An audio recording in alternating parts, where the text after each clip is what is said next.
Last class में हमने object oriented programming का इंट्रोडक्शन देखा था और आज हम उसको प्रैक्टिकल की तरफ देखेंगे कुछ रिपीट करने के बाद। और हम आज जो है ना अपनी क्लासेस बनाएंगे, ऑब्जेक्ट्स बनाएंगे और देखेंगे कि पीएचपी के अंदर हम लोग कैसे क्लास और ऑब्जेक्ट को सिंटेक्स क्या है पीएचपी में और ऊप को कैसे हम यूज करते हैं और पीएचपी में। ठीक है, तो हमने ऊप के बारे में जब पढ़ा था गाइस, तो हम ऊप से मुराद ये बोलते हैं कि ऑब्जेक्ट ओरिएंटेड प्रोग्रामिंग के अंदर हम लोग यहाँ पे ऑब्जेक्ट बेस्ड प्रोग्रामिंग कर रहे होते हैं। क्या कर रहे होते हैं? Object based. और दुनिया में जितनी भी चीजें मौजूद हैं सबको हम ऑब्जेक्ट कंसीडर करते हैं कि भाई ये कंप्यूटर भी एक ऑब्जेक्ट है, ये मोबाइल भी एक ऑब्जेक्ट है, ये पेन भी एक ऑब्जेक्ट है, ठीक है, ये मार्कर भी एक ऑब्जेक्ट है, ये माउस भी एक ऑब्जेक्ट है। ये तमाम चीजें जो है ना, ये तमाम ऑब्जेक्ट्स हैं हमारे पास। सिंपल तो ऑब्जेक्ट बेस्ड प्रोग्रामिंग है। सिंपल तो ओरिएंटेड का मतलब होता है बेस्ड, यानी कि बोलते हैं ना लैंग्वेज ओरिएंटेड सेशन, यानी कि इसमें हम लैंग्वेज की बात करेंगे। ठीक है, फलाना सेशन ओरिएंटेड बेस्ड, जब तक जो ओरिएंटेड है उसका मतलब है बेस्ड। ठीक है, तो ऑब्जेक्ट बेस्ड का मतलब यह है कि ऑब्जेक्ट बेस्ड प्रोग्रामिंग। तो हमने पहले ये समझना है कि थोड़ा सा रिपीट करते हुए चलेंगे। मैंने आपको पहले थोड़ा सा इसका हिस्ट्री बताई थी कि हिस्ट्री हमारे पास क्या थी। गाइस हमारे पास ना कुछ इस तरह की हिस्ट्री थी कि हमारे पास पहले अनस्ट्रक्चर्ड प्रोग्रामिंग थी। अनस्ट्रक्चर्ड प्रोग्रामिंग से मुराद ये था कि हम लोग number of line of code लिखते थे डायरेक्टली। जैसे अगर हमें दो चीजें सम करनी है तो हम पहला इनपुट ले लेंगे, फिर देन इनपुट ले लेंगे, देन तीसरे वाले पे हम उसको जमा करवा देंगे और देन हम क्या कर देंगे? प्रिंट आउट करवा देंगे। अगर मुझे इसको दोबारा से रीयूज करना हुआ, इस पैटर्न को दोबारा से जो है ना यूटिलाइज करना हुआ, तो मैं ये चार लाइन जो मैंने कोड लिखा है इसको मैं रीयूज नहीं कर पाऊंगा, क्योंकि ये अनस्ट्रक्चर्ड प्रोग्रामिंग थी हमारे पास। We write code to solve a specific task repetitively when we require again. अगर हमें वो दोबारा काम करना हुआ ना, वो वाला काम, तो हमें क्या करना होगा? हमें वो लाइन ऑफ कोड दोबारा लिखना पड़ेगा। बात समझ आई? यानी कि अगर मैंने यहाँ पे कोई काम किया, कोई मैंने पीस ऑफ कोड लिखा और मैं डायरेक्ट डायरेक्ट लिखना शुरू कर देता हूँ और डायरेक्ट में यहाँ पे जो है ना गेट इनपुट, मैंने यहाँ पे लिखा गेट इनपुट 1, फिर मैंने यहाँ पे लिया गेट इनपुट 2, फिर मैंने यहाँ पे क्या किया? मैंने लिखा गेट RESULT रिजल्ट। और मैंने यहाँ पे जो है ना रिजल्ट लेने के बाद मैंने यहाँ पे इसको PRI anti print RESULT result. और जैसे वो उसमें यहाँ पे ऐड करवा दूं कि set RESULT result equal to INPUT input 1 plus INPUT input 2। मैंने एक हल्का सा एल्गोरिथम लिखा है गाइस। इससे मैंने क्या किया है कि number of lines of code लिखा है। ऐसे ही करते हैं जब हम दो चीजों को जमा कर रहे होते हैं। लेकिन जो ये कोड कहलाएगा ना गाइस, ये कोड कहलाएगा अनस्ट्रक्चर्ड कोड। अगर मुझे जस्ट सपोज मुझे इसमें सब्ट्रैक्शन, मल्टीप्लिकेशन या एडिशन दोबारा करना हुआ, तो मुझे इस कोड को मैं इसको यूटिलाइज नहीं कर सकता, दोबारा कॉल नहीं करवा सकता।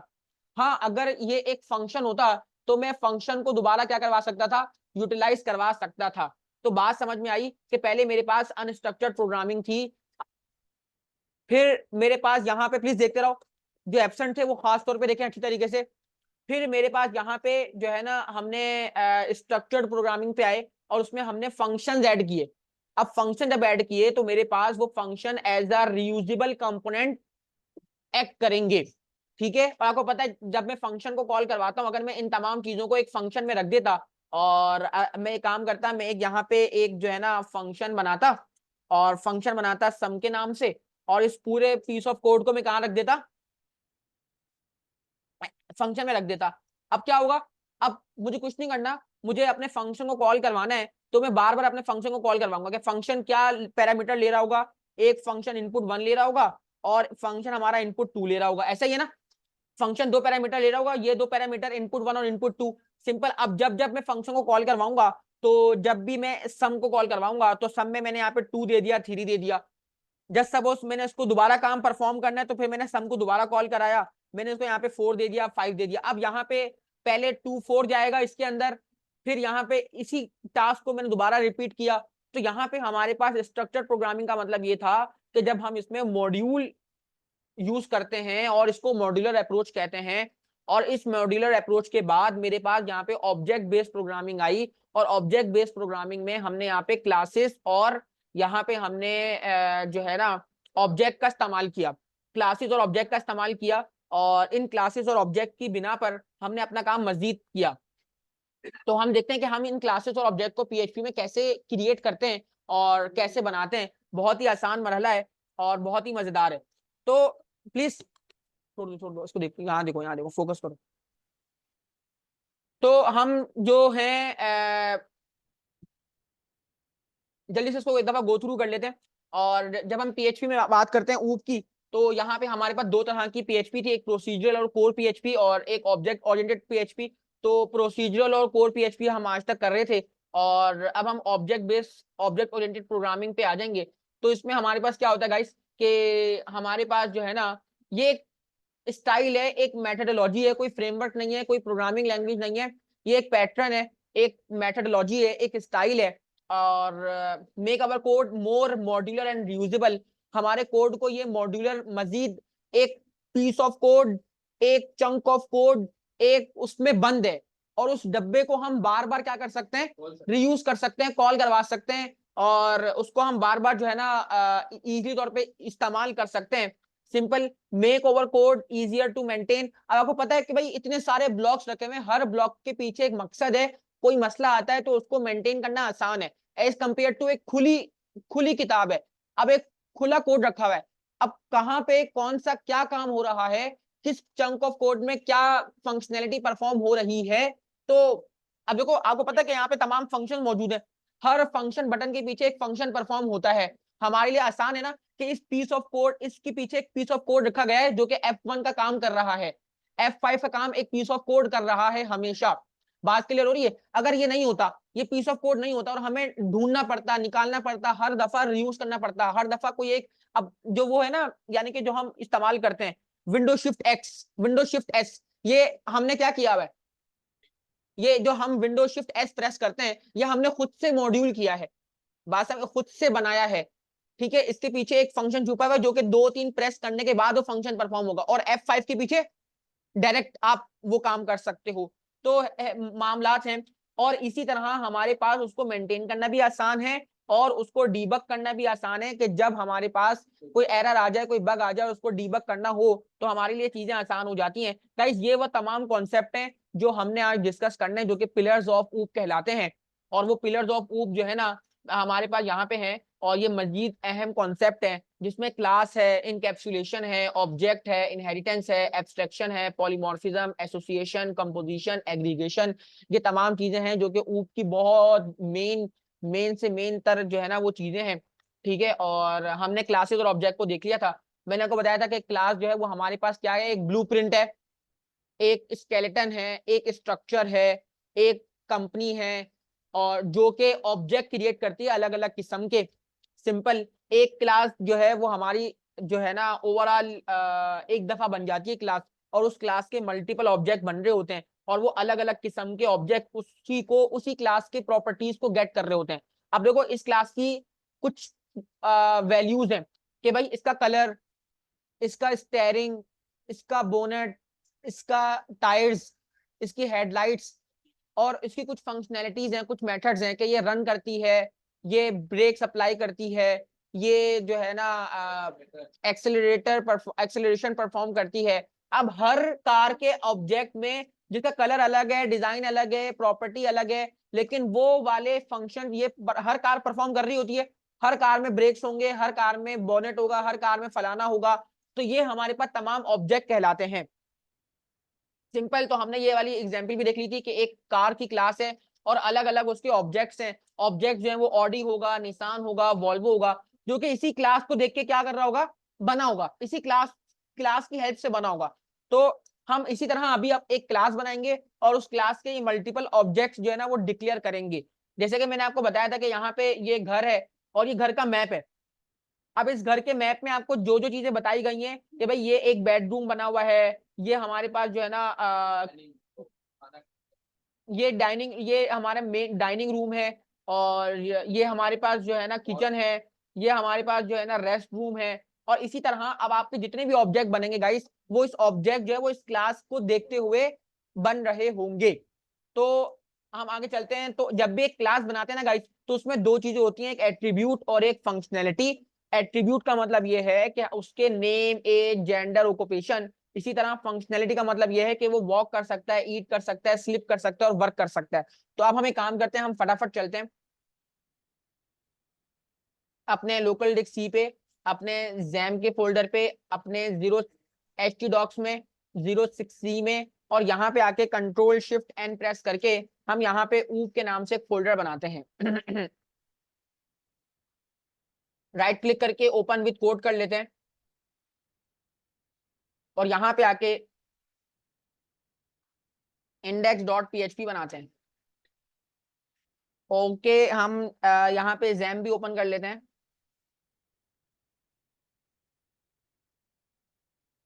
जैम ओपन हो गया 88 पोर्ट पे।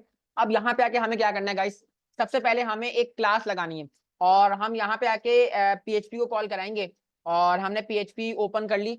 अब यहाँ पे आके हम अपना क्लास मेंशन करेंगे। मैंने कहा भाई देखो मैं एक क्लास बनाना चाहता हूँ। क्लास को मैं यहाँ पे डिक्लेयर करूंगा, प्लीज सब गौर से देखें। और अब मैंने यहाँ पे क्लास बनाई पर्सन के नाम से, और क्लास बनाओगे पर्सन के नाम से और यहाँ पे आप कर्ली ब्रैकेट लगा दोगे। अब मैंने आपको दो बातें बताई थी, क्लास में दो चीजें मौजूद हैं। एक क्लास में है एट्रीब्यूट्स जिनका नाम है नाम, एज, जेंडर, ऑक्यूपेशन, और एक जो है वो है उसकी मेथड या फंक्शनैलिटी कि वो क्या क्या काम कर सकता है। सिंपल है।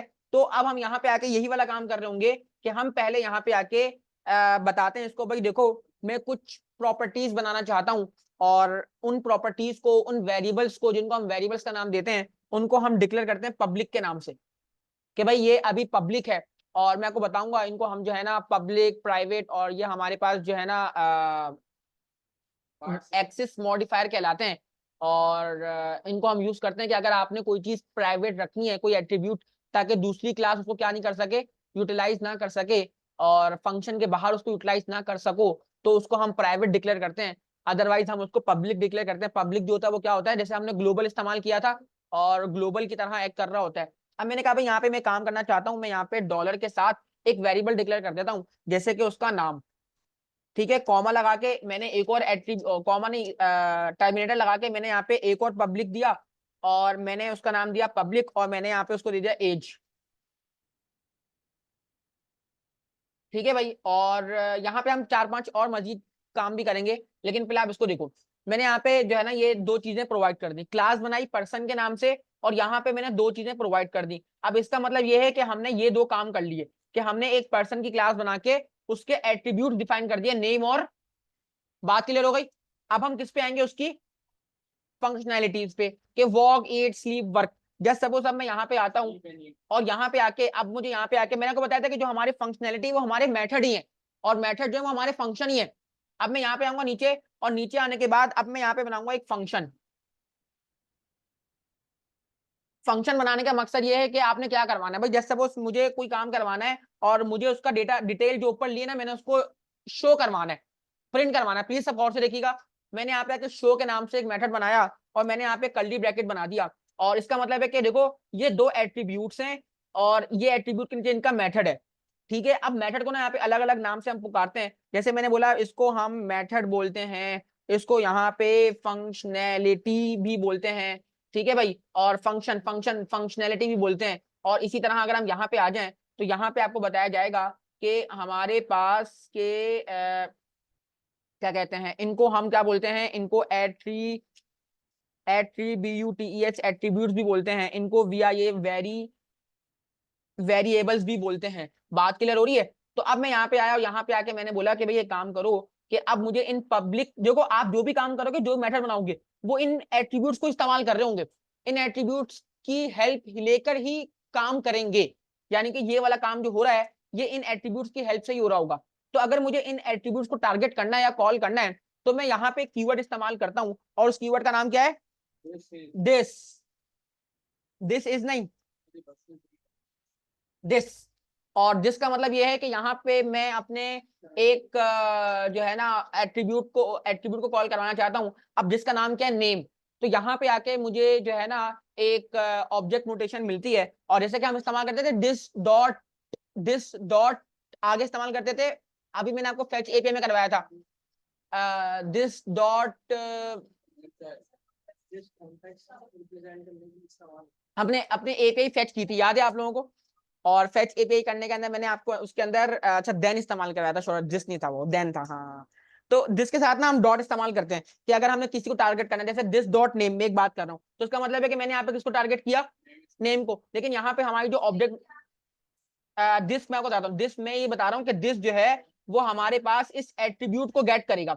अब मैंने क्या करना है, मैंने शो के अंदर उसका नाम शो कराना है, सिंपल, उसका नाम प्रिंट करवाना है, सिंपल है। तो मैं दिस की हेल्प से उस नाम को टारगेट करना चाह रहा हूँ, वो नाम जो मैंने ऊपर डिक्लेयर किया है, ठीक है। और हम ऐसे नहीं कर सकते, इसको ऐसे डिक्लेयर करना होगा। तो अब यहाँ पे टारगेट करने के लिए मैं एक यहाँ पे एरो मेथड लगाता हूं, और उसके बाद देखो जितने भी मेथड होंगे और जितनी भी चीज होंगे वो यहाँ पे आपके पास आ जाएंगी।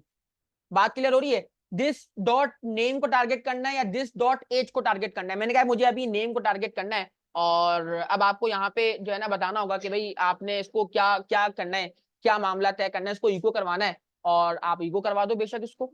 अब मैंने कहा भी एक काम करो आप ना, इसको जो आपने लिया है ना, इसको तुम क्या करवा दो, इको करवा दो। और यहाँ पे लिखा हुआ आ जाए, जैसे कि हम नॉर्मल लिखते हैं योर नेम इज, और दिस डॉट नेम, बस इसको मैंने आके टर्मिनेटर लगा दिया। अब यहाँ पे क्या होगा, जब भी मैं ये मेथड कॉल करवाऊंगा तो वो मेथड इको करवा रहा होगा दिस डॉट नेम।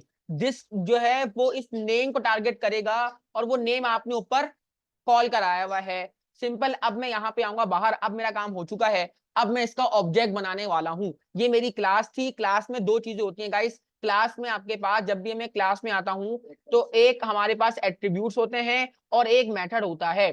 अब मेथड बेशुमार हो सकते हैं, अब आप इसका ऑब्जेक्ट बनाओगे।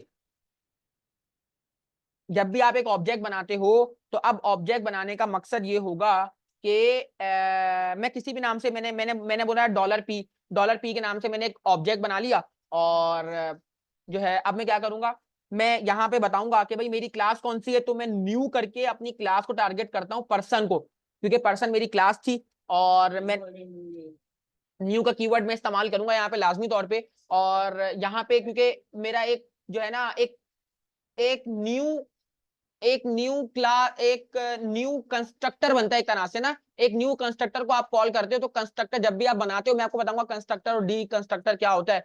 और अभी आपने ये करना है कि जब भी आपने एक ऑब्जेक्ट बनाना है तो आपने अपनी क्लास को डिक्लेयर करने से पहले क्या लगाना है, न्यू का कीवर्ड लगाना है। अब आपका ये ऑब्जेक्ट बन चुका है। अब ऑब्जेक्ट जब बन जाएगा तो अब आपने क्या करना है गाइस, कि आपने इस वेरिएबल को, इस नेम को नेम प्रोवाइड करना है।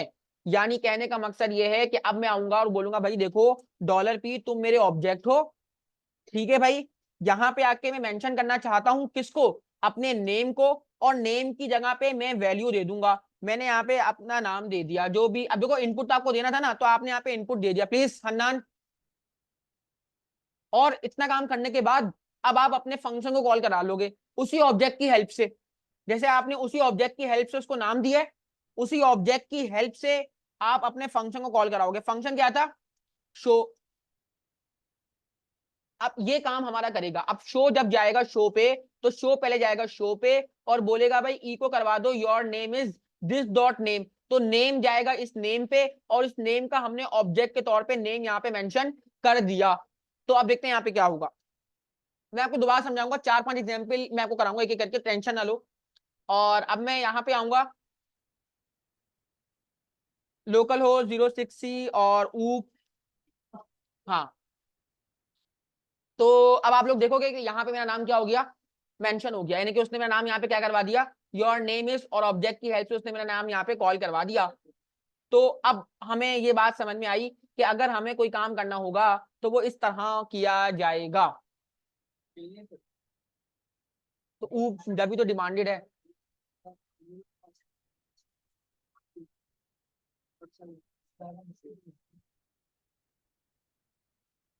ओके, अब देखें, मुझे यहाँ पे ना उसकी एज को भी वो करना है। अब मैं यहाँ पे क्या करूंगा, और जैसे कि मैंने यहाँ पे आगे, हाँ आपने बोला जो ऑब्जेक्ट बनेगा ना, तो सारे इसके एट्रीब्यूट आएंगे तभी वो ऑब्जेक्ट बनेगा। हाँ, तो अभी हमने अपना मतलब इसमें सिर्फ नेम को ही टारगेट किया है ना, हमने हमने एज को टारगेट नहीं किया। आप एज को भी टारगेट करो तो वो भी हो जाएगा। अभी हमने एज को यहाँ पे टारगेट ही नहीं किया कि भाई यहाँ पे आप एज को भी दिखाना चाहते हो तो एज भी आ जाएगी। मैं यहाँ पे इसी में ऐड करता हूँ, क्यों ना इसी में ऐड करें। मैंने यहाँ पे लिखा डॉट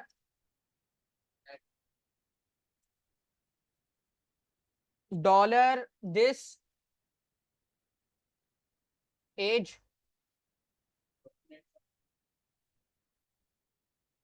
अच्छा मुझे यहाँ पे मैंने यहाँ डबल लगा दिया, डॉलर दिस डॉट एज, यानी कि उसमें जो है ना एक और काम भी करेंगे यहाँ पे इन्वर्टेड कॉमास के अंदर।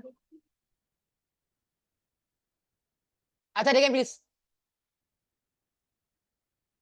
मैंने कहा भाई देखो यहाँ पे ना मैं ऐसे लिख देता हूँ your detail, your DETAIL detail is. अब देखो जब भी ये मेंशन होगा तो अब यहाँ पे दो पैरामीटर जा रहे हैं, तो मुझे यहाँ पे अपने दोनों पैरामीटर को कॉल करवाना पड़ेगा, नेम को भी और एज को भी। अच्छा पहले एज की रिक्वायरमेंट नहीं थी तो हमने यहाँ पे डिक्लेयर नहीं किया, लेकिन अब हमें डिक्लेयर करना पड़ेगा, यानी कि अब मुझे यहाँ पे आके उसी ऑब्जेक्ट, क्योंकि वो ऑब्जेक्ट तो हमने एक ही बनाया हुआ है, हम इसी ऑब्जेक्ट में आएंगे और यहाँ पे आने के बाद किसको डिक्लेयर करेंगे, सॉरी एज को डिक्लेयर करेंगे, और एज में हम यहाँ पे एज डिफाइन कर देंगे। ठीक है, अब देखते हैं कि क्या आउटपुट आता है। तो शो तो हमने कॉल कराया हुआ है, तो यहाँ पे देखो उसने दोनों ऑब्जेक्ट में से दोनों को क्या करवा दिया, कॉल करवा दिया। तो सिंपल हो गया। अगर मैं एक और ऑब्जेक्ट बनाऊं गाइस यहाँ पे, अब मैं ना एक और ऑब्जेक्ट बनाता हूँ। अब देखो यहाँ पे ये मेरा पहला ऑब्जेक्ट था, अब मैंने यहाँ पे आके एक नेक्स्ट OBJ, गाइस ये ना अच्छी तरह समझना है इसको, मैं यहाँ पे एक और ऑब्जेक्ट बनाता हूँ और उस ऑब्जेक्ट को मैं P2 की तरह मेंशन करूंगा कि मेरे भाई ये ऑब्जेक्ट 2 है।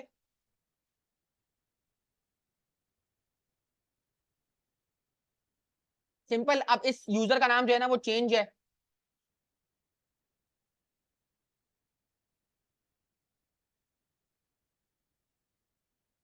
सिंपल है। और यहाँ पे अब मैंने आके एक और ऑब्जेक्ट बनाया, उसको मैंने कॉल कराया, सिंपल है। तो अब यहाँ पे जो है ना जब भी मैं शो करवाऊंगा तो मेरे पास जो है ना उस ऑब्जेक्ट की भी जो है ना डिटेल क्या हो जाएगी, पहले ऑब्जेक्ट की डिटेल शेयर हुई, फिर उसको दोबारा कॉल कराया तो उसकी दोबारा ऑब्जेक्ट की जो है ना डिटेल शेयर हो जाएगी मेरे पास। बात क्लियर हो रही है?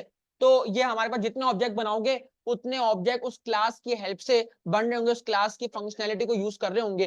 तो ये वाला हमारे पास सिनेरियो है, बहुत मजेदार सा। आप लोगों को 5 मिनट देता हूँ, आप कराओ, फिर मैं आपको एक और एग्जाम्पल कराऊंगा, फिर एक और एग्जाम्पल कराऊंगा, मैं आप लोगों को पानी की तरह कराने की कोशिश करूंगा।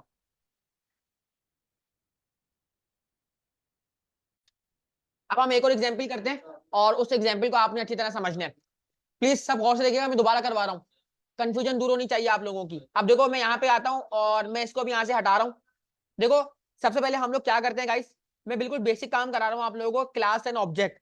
हम पहले यहाँ पे आके एक अदद क्लास बनाते हैं। मैंने यहाँ पे क्लास बनाई CAL, कैल कैल की क्लास बनाई, सिंपल। गाइस प्लीज प्लीज खामोशी। मैंने कैल की क्लास बनाई, मैंने कर्ली ब्रैकेट बना दिए और इसके अंदर आके मैंने फौरन जो है ना अपना मैंने डिक्लेरेशन करनी है। मैंने पब्लिक से फौरन की कि भाई देखो मेरे पास जो है ना एक डॉलर num1 है, सिंपल। फिर मैंने यहाँ पे आके PUB पब्लिक करा, पब्लिक को मैंने यहाँ बोला डॉलर num2 है, सिंपल। और फिर मैंने यहाँ पे आके पब्लिक को बोला, पब्लिक भाई मेरे पास यहाँ पे एक RESULT रिजल्ट है। ठीक है भाई, यहाँ तक कोई मसला? मैंने यहाँ पे 3 जो है ना वेरिएबल्स यानी के एट्रीब्यूट्स डिफाइन कर दिए। अब इसके बाद मैं क्या करूंगा, इसके बाद आके मैं यहाँ पे एक फंक्शन लिखूंगा, प्लीज सब गौर से देखिएगा। मैंने यहाँ पे आके एक फंक्शन लिखा यानी कि मेथड, और यहाँ पे आके मैंने एक फंक्शन कॉल कराया सम के नाम से। ठीक है, और सम के अंदर आके मैं यहाँ पे क्या करना चाहता हूँ, मैं बोलूंगा भाई देखो अब मुझे अगर इसको टारगेट करना है ना, num1 को टारगेट करना है या मुझे रिजल्ट को टारगेट करना है, तो मैं क्या करूंगा, सिंपल आसान है, डॉलर दिस, और यहाँ पे मैं एरो मेथड लगा के यहाँ पे देखो सब आ जाएंगे मेरे पास जो मौजूद होगा। मैंने कहा भाई देखो रिजल्ट है ना मेरा, इसमें तुमने क्या रखवाना है, डॉलर दिस। अब आप खुद बताओगे, num1 प्लस करके, ऐसे ही करते हैं हम लोग। हम अगर नॉर्मली देखें तो हम क्या करते हैं कि भाई रिजल्ट के अंदर नंबर 1 को प्लस नंबर 2 को जमा करा दो, है ना, यही वाला काम कर रहे होते हैं हम लोग कि भाई आपने क्या करना है, नंबर रिजल्ट, अब देखो रिजल्ट को कॉल करवाना है ना तो आपने ऐसे कॉल करवाना है, आपने नंबर को कॉल करवाना है तो आपने ऐसे कॉल करवाना है। इसी तरह मैं यहाँ पे आके किसको कॉल करवाऊंगा, नंबर 2 को कॉल करवाऊंगा। ठीक है, और इतना काम करने के बाद मैंने यहाँ पे बोला कि भाई आपने RETURN रिटर्न कर देना है। किसको रिटर्न करना है आपने, बताओ क्या रिटर्न करना चाहता हूं मैं इस जब भी सम को कॉल कराऊंगा तो, रिजल्ट को। तो रिजल्ट को कैसे, यानी कि मैं पूरा पकड़ूंगा यहाँ पे, कंट्रोल C करूंगा और यहाँ पे लाके मैं इसको ऐसे करके रख दूंगा कि भाई आपने ये रिटर्न करवाना है ये वाला। तो ये बात हमें समझ में आ गई कि भाई जब भी मैं कॉल कराऊंगा तो ये रिटर्न का मेथड जो है ना वो कॉल करवाएगा, उसको कर देगा। सिंपल हो गया। अच्छा, इसी तरह मैं यहाँ पे एक और बना सकता हूँ, मैं भी एक और बनाऊंगा। पहले हम इसके ऑब्जेक्ट बना लेते हैं। मैं यहाँ पे एक ऑब्जेक्ट बनाया मैंने, और ठीक है, मैंने यहाँ पे जो है ना डॉलर सम के नाम से मैंने बनाया। प्लीज सब गौर से देखें। और सम के अंदर मैंने यहाँ पे न्यू और अपनी क्लास को मेंशन कर दिया। मेरी क्लास कौन सी है? कैल के नाम से। ठीक है, अब मैं यहाँ पे आके जो है ना इसको सम के अंदर सम को बताऊंगा। अब देखो, सम चाहता है कि वो num1 लेगा, num2 लेगा, दो इनपुट लेगा। तो मुझे यहाँ पे आके अपने ऑब्जेक्ट की मदद से उन दो वेरिएबल्स को मैंने यहाँ पे उनको असाइन करने वैल्यूज। तो मैं कैसे करूंगा? अपने ऑब्जेक्ट को कॉल कराऊंगा, ये मेरा ऑब्जेक्ट है। और ऑब्जेक्ट के बाद मैं अपने मेंशन करूंगा किसको? भाई ऑब्जेक्ट, तुम क्या करोगे? ऑब्जेक्ट जो है वो उस उन वेरिएबल्स को असाइन करेगा नंबर। नंबर 1 मैंने कहा कि नंबर 1 मेरा जो है तुम ले लो 12, फिर कॉमा लगाया, फिर मैं एक और ऑब्जेक्ट बनाऊ, अपने ऑब्जेक्ट को दोबारा कॉल कराऊंगा और बोलूंगा अब तुम वैल्यू दोगे किसको? num2 को। सिंपल हो गया। जब आपने दोनों वैल्यूज को, दोनों वेरिएबल वो कर दी, अब आपने अपना फंक्शन कॉल करवाना है, और फंक्शन भी आपका ऐसे ही कॉल होगा नॉर्मली तौर पे। चेक करते हैं, हाँ पैरेंथेसिस लगाने। और मैंने यहाँ पे आके सम को कॉल करा दिया। सिंपल। इसके अंदर ना, इसके अंदर पैरेंथेसिस लाजमी लगेंगे गाइस। तो हमने इतना काम किया। अब मुझे देखो, जब भी सम कॉल होगा तो सम इसके पास जाएगा। लेकिन देखो, मैंने यहाँ पे रिटर्न करा है। रिटर्न का मतलब है कि अभी यहाँ पे मुझे कुछ नजर नहीं आएगा। और अगर मैं अपना आउटपुट देखूं तो मेरा आउटपुट यहाँ पे कुछ भी नजर नहीं आ रहा होगा, क्योंकि रिटर्न करवाया है, ई को तो नहीं करवाया। तो मुझे यहाँ पे आके क्या करना पड़ेगा? यहाँ पे तो रिटर्न कराया है मैंने, तो मैं यहाँ पे अपने जो भी मेरा मेथड है उसको क्या करवा दूंगा? इको करवा दूंगा कि भाई इको करवा दो। तो जब भी इको करवाऊंगा तो यहाँ पे क्या लिखा हुआ आएगा? 24 लिखा हुआ आ गया। बात क्लियर हुई? तो इस तरह हम ये काम कर रहे होते हैं। अब देखो, अब मैं एक और काम करता हूं इसके अंदर। मैं क्या करूंगा? इस पूरे फंक्शन को कॉल करवाऊंगा कंट्रोल सी करके, और इसके नीचे आ जाऊंगा। और नीचे आने के बाद मैंने एक और यहाँ पे कॉल करवाया सब के नाम से, और सब में मैंने यहाँ पे आके क्या कर दिया? माइनस कर दिया। सिंपल हो गया। और यहाँ पे माइनस करने के बाद मैं इसका ऑब्जेक्ट बना के इसमें वो काम करवा सकता हूँ। एक और ऑब्जेक्ट बनेगा और उस मेथड को वो कॉल कर लेगा। बात क्लियर हो रही है गाइस? तो ये है हमारे पास बहुत ही मजेदार सा सिनेरियो जो हम यूज कर रहे होते हैं। सारा काम वही होता है, बट थोड़ा सा चेंजेस होती है, थोड़े से मामलात होते हैं। हाँ, अब हम चलेंगे गाइस कुछ मजीद कॉन्सेप्ट पे। प्लीज गाइस, गर्ल्स प्लीज, खवातीन। गाइस हम जब आगे चलते हैं तो आगे चलने पे हमारे पास यहाँ पे कुछ चीजें आती हैं बहुत इंपॉर्टेंट। और मेरा माउस कहाँ चला गया? नजर ही नहीं आ रहा माउस।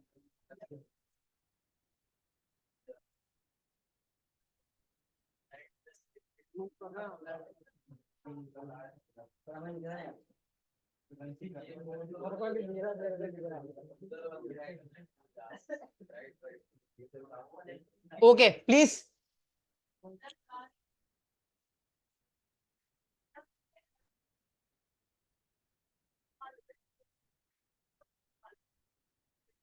हम दोबारा बोलिएगा, कुछ समझ नहीं आया मेरे।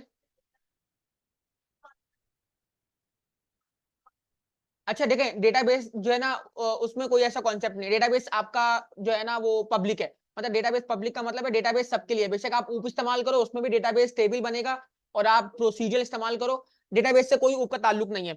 डेटाबेस का कोई आपके, बेशक आप ये तो एक प्रोग्रामिंग टेक्नोलॉजी है। यानी कि मैं, अब देखो जो हमारे पास ये है ना, डेटाबेस आपका हमेशा इस तरह बन रहा होगा कि डेटाबेस, उसमें टेबल, टेबल में आपके पास पूरा स्ट्रक्चर। प्लीज सुन कौन रहा है तुम्हारी बात? सुन कौन रहा है तुम्हारी बात? ये इनमें से कौन सुन रहा है तुम्हारी बात?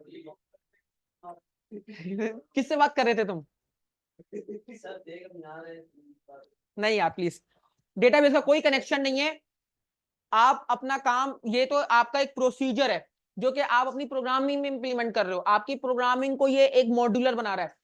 हम अगर अभी हम काम करेंगे डेटाबेस को कनेक्ट करने वाला, उसमें कोई चेंजेस नहीं आएगी। तमाम मेथड वही हैं, डेटाबेस ऐसे ही बनेगा, टेबल वैसे ही बनेंगे, सब कॉन्सेप्ट ऐसा ही है, सेम है बिल्कुल।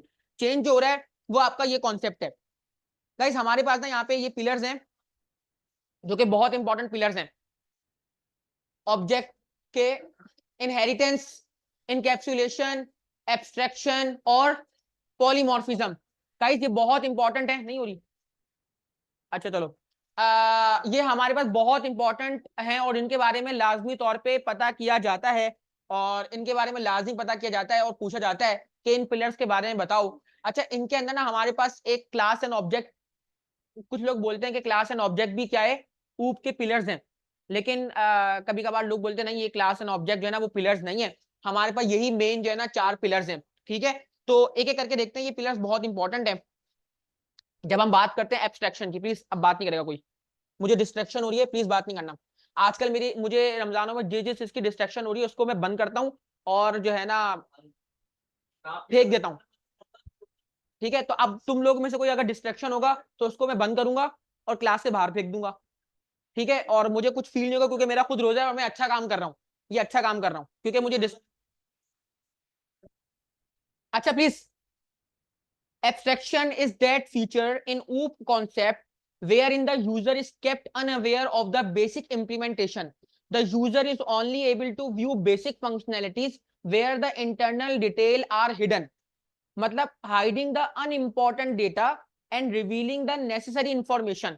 कहने का मकसद ये है कि आपके सामने एक रिमोट की एग्जांपल दूं मैं, तो आपको पता है कि रिमोट जब आप चला रहे होते हो और रिमोट कंट्रोलर पे होता क्या है हमारे पास कि वन पे प्रेस करने पे वन वाला चैनल, आगे प्रेस करना, पीछे प्रेस करना, वॉल्यूम आगे पीछे करना, ठीक है?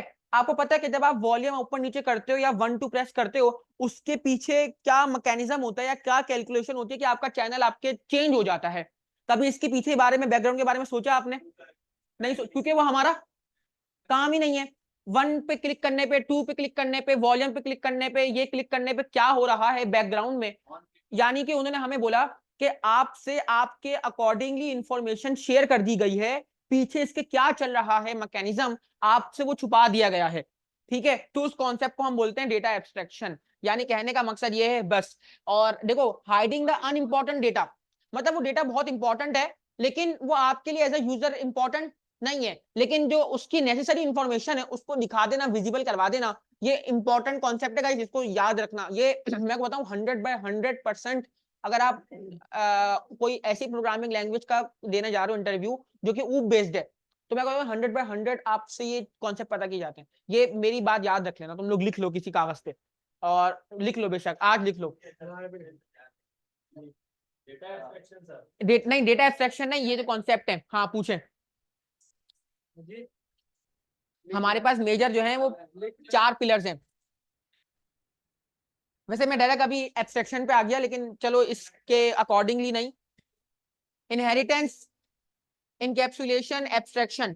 तो एब्स्ट्रैक्शन के लिए लिखा हुआ है हाइडिंग द इंफॉर्मेशन, और हम इसमें अपनी इंफॉर्मेशन को हाइड कर देते हैं। अब पता हम क्या करेंगे गाइस, हम प्लीज, हम जो अपनी इंफॉर्मेशन को हाइड कर रहे होंगे वो इसी तरह कर रहे होंगे कि हम एक्सेस मॉडिफायर इस्तेमाल कर सकते हैं।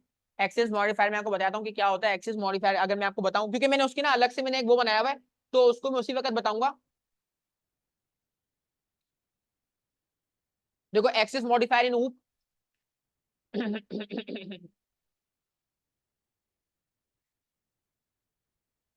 तो आपको समझ में आएगा कि keyword that are used in OOP in order to specify the accessibility of the method, classes, constructor and other members of the class।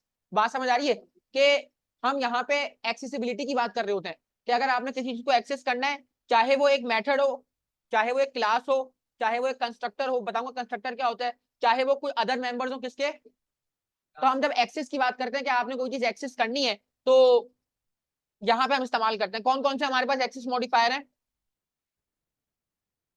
देखो, प्राइवेट, मोर रिस्ट्रिक्टिव, डिफॉल्ट, प्रोटेक्टेड, पब्लिक। अभी हम क्या इस्तेमाल कर रहे हैं? बिल्कुल लेस रिस्ट्रिक्टिव है, कोई रिस्ट्रिक्शन नहीं है। जैसे जैसे ऊपर जाता रहेंगे और जो है ना हमारे पास रिस्ट्रिक्शन बढ़ जाएगी। प्राइवेट क्लास जिसको कोई रिस्ट्रिक्ट नहीं कर सकता, कोई और क्लास उसको इनहेरिट नहीं कर सकती, तो ये वाला सिनेरियो होता है, ठीक है? तो ये वाला सिनेरियो है प्लीज। तो data abstraction is act of representation the essential feature without knowing the background detail, यानी कि आपके सामने एसेंशियल फीचर को बता दिया जाएगा, दिखा दिया जाएगा, लेकिन जो बैकग्राउंड डिटेल है वो क्या है, वो छुपी हुई है। ठीक है, तो हमारे पास यहाँ पे आपको बता दिया गया है कि यूजिंग एब्स्ट्रैक्शन, आपके पास ये बहुत अच्छी एग्जांपल है कि हमारे पास ये कार है।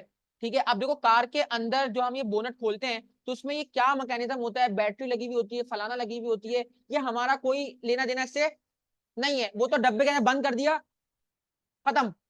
मैं कार चलाऊंगा मुझे नहीं पता। ठीक है, अब वो कभी कभार ऐसा होता है, मैंने नई नई बाइक चलाना सीखी तो मैंने जो है ना वो कर दिया, मेरा किसी ने वो निकाल दिया, क्लच क्लच नहीं क्या कहते हैं उसको।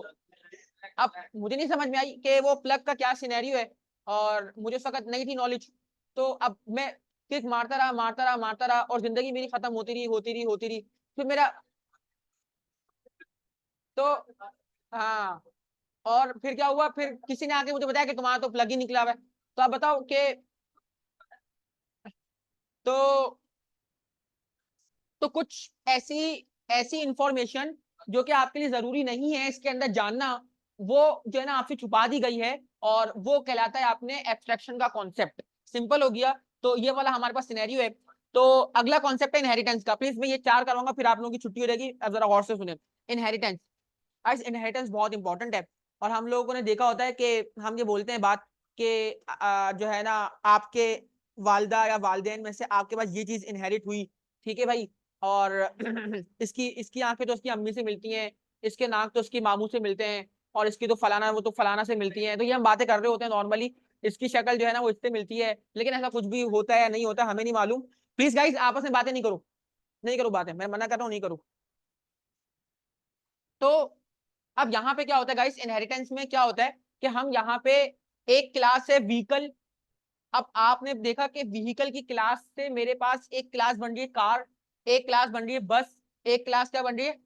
अब आपको पता है कि व्हीकल जो है वो आपकी टॉप क्लास है, ऐसी क्लास है जिसमें जो प्रॉपर्टीज मौजूद होंगी उसकी प्रॉपर्टीज जो है वो कार भी ले रही होगी, बस भी ले रही होगी, और क्योंकि बाइक भी व्हीकल में आती है, बस भी व्हीकल में आती है, और कार भी व्हीकल में आती है। तो अब ये तमाम क्लासेस उसकी फंक्शनैलिटी को, उसकी प्रॉपर्टीज को, उसके मेथड को कॉल करवाना चाहती हैं, यूटिलाइज करवाना चाहती हैं। और ये काम करने के लिए उनको इनहेरिटेंस यूज करना पड़ेगा।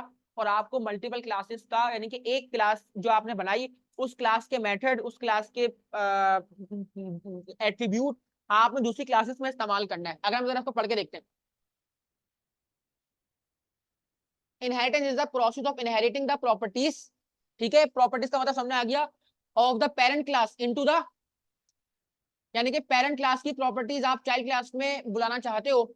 It is capability of one class to drive और inherit the properties from the another class. ये कैपेबिलिटी होती है कि वन क्लास की, एक क्लास की, कि वो ड्राइव करता है, निकालता है और इनहेरिट करता है प्रॉपर्टीज को किस क्लास में से, दूसरी क्लास में से। It give the facility of reuse the code. ये हमें आसानी करता है कि एक दफा आप मेन क्लास में वो तमाम फंक्शन बना दो। अब आपने कुछ नहीं करना, आपने इस क्लास में से उसको कॉल करवाना है, रीयूज करवाना है, इसमें भी रीयूज करवाना है, इसमें भी रीयूज करवाना है। इनहेरिटेंस बेस्ट एग्जांपल है रीयूजेबिलिटी की, बहुत बेस्ट एग्जांपल है। तो इसमें हम यहाँ क्या देखते हैं कि आपको नजर आता है कि भाई देखो कि जो हमारे पास पेरेंट क्लास होती है वो हमारे पास कहलाती है बेस क्लास। क्या कहलाती है? Base class. और जो उससे इनहेरिट की गई क्लास होती है वो हमारी क्या कहलाती है? Drive class. वो बोला है सन आई एम बेस क्लास, और ये बोलता है डैड आई एम, यानी कि ड्राइव का मतलब है कि ये इस वाले से क्या की गई है, ड्राइव की गई है। वो बोलते हैं ना इनहेरिट की गई है, ड्राइव की गई है। तो लिखा हुआ है चाइल्ड जो होगा, प्लीज, चाइल्ड जो होगा वो इनहेरिट करेगा सम फीचर्स किसके, अपने पेरेंट्स के, and also some features of. अच्छा ऐसा नहीं होगा, ऐसा नहीं होगा कि आप बिल्कुल ही जो है ना अपने डैड जैसे हो जाओ, कुछ फीचर्स।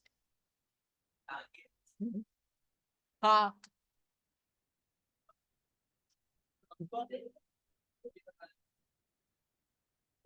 तो अच्छा,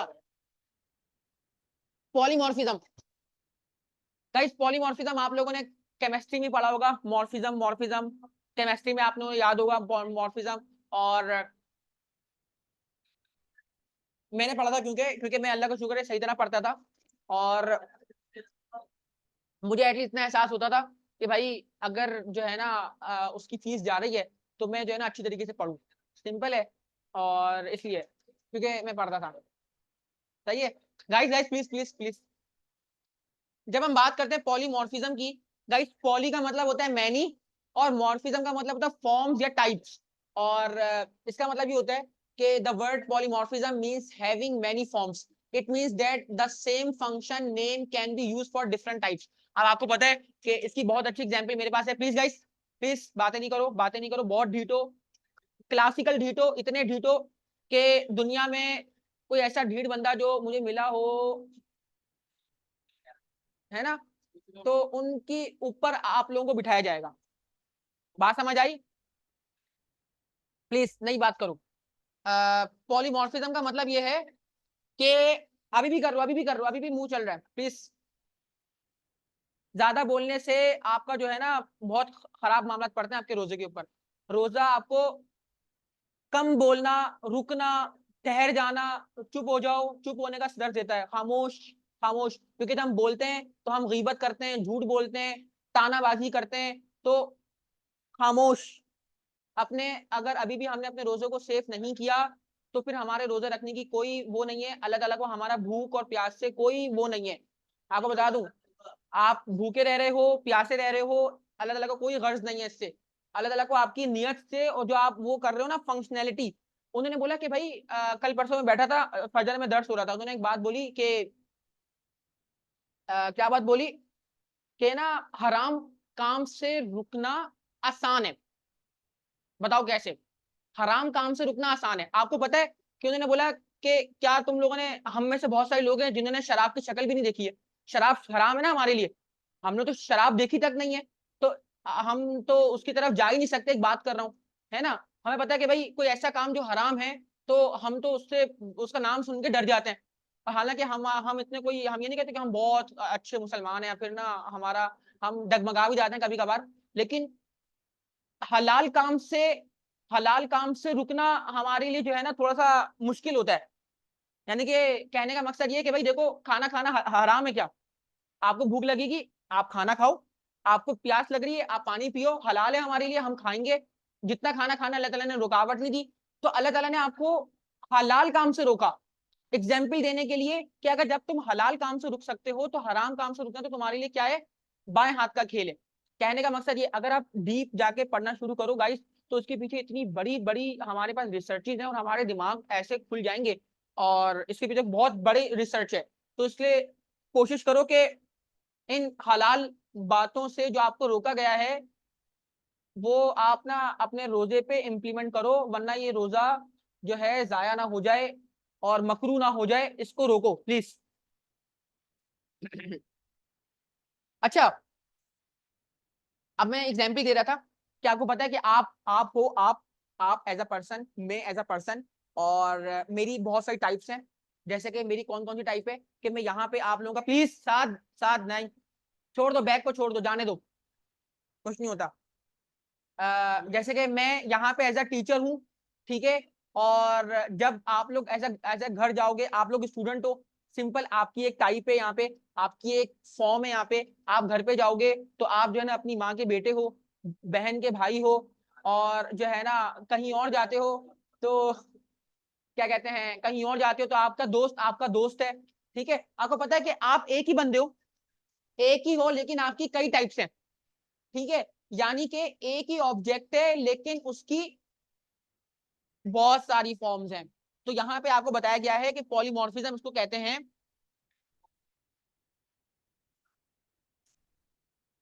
हाँ बस, तो आखिरी है, you can say that an object, person, place, things act differently in different situation. यानी कि वो एक फैमिली मेंबर है, यहाँ पे एक स्टूडेंट है, वहां पे एक बिजनेसमैन है, यहाँ पे अगर एक शॉपिंग करने जा रहे हैं तो, और मुलाकात करने जा रहा है किसी से, डंबल उठा रहा है, तो सब अलग अलग कॉन्सेप्ट हैं, अलग अलग मामला हैं। तो अभी के लिए इतना ही कॉन्सेप्ट हम पढ़ रहे हैं, फिर नेक्स्ट क्लास में मुलाकात होगी। अभी रुक जाओ, बैठो, छुट्टी नहीं है।